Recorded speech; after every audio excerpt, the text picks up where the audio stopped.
Өмірге деген құштарлық. Өмір адамға бір-ақ рет берілетінін бәріміз де білеміз. Бірақ осы жалған дүниенің қадірін білеміз бе?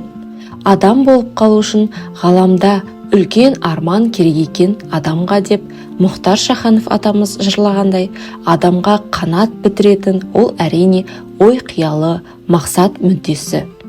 Мақсаты жоқ адам қанаты қайрылған құспен тең. Өмірге келгесін артымызға өшпестей із қалдырмасақ та, адамгершілік пен рухани құндылықтарды ұмытуымызға болмайды.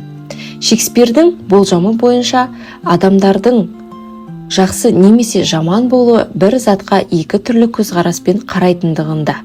Менің бұл өмірде білгенім 19, білмегенім 99 екендігін өте жақсы білем. Және де бұл өмірден бәрін біліп кеттім деген адамды әлі кездестірмедім. Бәлкім де жоқ шығар.